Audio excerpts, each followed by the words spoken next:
कोकण आणि महाराष्ट्रातील न्यूज अपडेट्ससाठी लाईक करा, फॉलो करा आणि सबस्क्राईब करा महाराष्ट्र माझा डिजिटल न्यूज.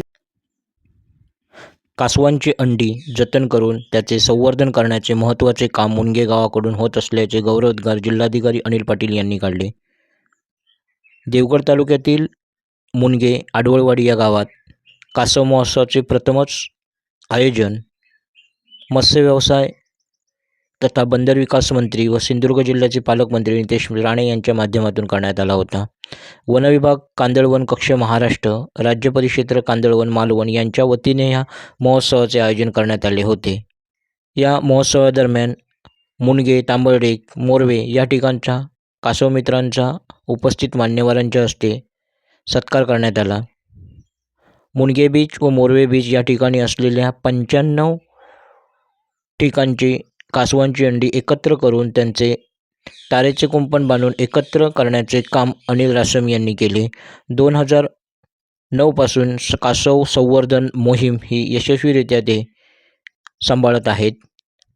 यावर्षी पर्यटनाच्या दृष्टिकोनातून आमदार नितेश राणे यांनी कासव महोत्सवाची संकल्पना पुढे केली व या कासव महोत्सवाला मूर्तिमंत स्वरूप आले.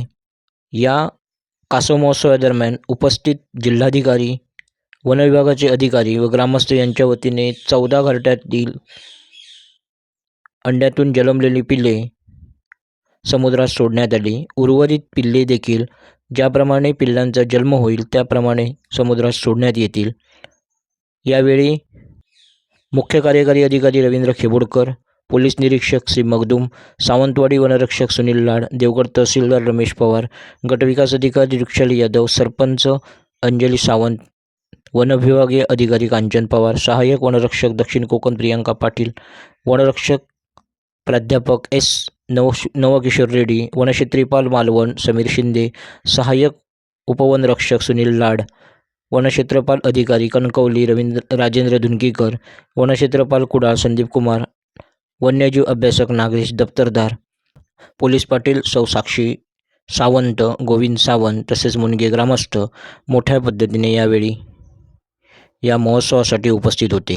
पाहूया या महोत्सवादरम्यान जिल्हाधिकारी नेमकं काय म्हणालेत.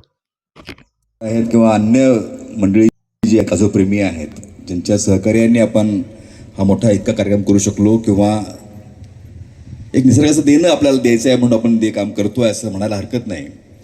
कारण निसर्ग चक्रामध्ये प्रत्येक प्राण्याला काही कामं दिलेली आहेत आणि ती कामं जर चोख पार पडली तर मग निसर्ग आपल्याला भरभरून देत असतो. त्यामुळं आपण आपला जो भाग आहे तो पूर्ण करायला पाहिजे. त्या निमित्ताने आपण हे करतो आहोत, अंडी जोपासतो आहोत, घरटी जोपासून त्यांची आपण पिल्ली सोडतो आहोत वेळेत. हे फार महत्त्वाचं काम आपण करतो आहोत. त्यामुळे या गावाचं खरंच कौतुक आहे. जी तरुण पिढी आता यात सहभागी होते त्यांनाही माझी अशी अपेक्षा राहील माझ्याकडून की हे काम पुढे कायम चालू राहिलं पाहिजे. कारण कासवांचं संवर्धन झालं नाही तर आपल्याला काय काय अडचणी येऊ शकतात हे मगाशी उपाध्यायांनी सांगितलं आहे आपल्याला, की मच्छीमारीला मासे कमी पडतील, स्वच्छ होणार नाही समुद्र. त्यामुळे या सगळ्या गोष्टी जर आपल्याला टाळायच्या असतील तर आपल्याला कासवाचं संवर्धन करणं आवश्यक आहे.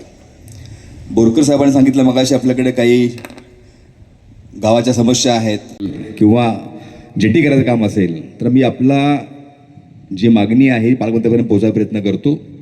शेवटी पालकमंत्री या जिल्ह्याचे आहेत, या विभागातून निवडून गेलेले आमदार आहेत ते, आणि आपल्या या मागणीचा नक्की विचार करतील आणि पुढे येणाऱ्या काळामध्ये आपल्याला रस्ता किंवा एक फ्लोटिंग जेटी पण आपल्याला करता येईल अशी आपल्याला, की ज्यामुळे मच्छीमारांसाठी आपल्याला मासे पकडलेले मासे मार्केटला जातील अशी व्यवस्था करता येईल आपल्याला. तो प्रयत्न करूया आपण.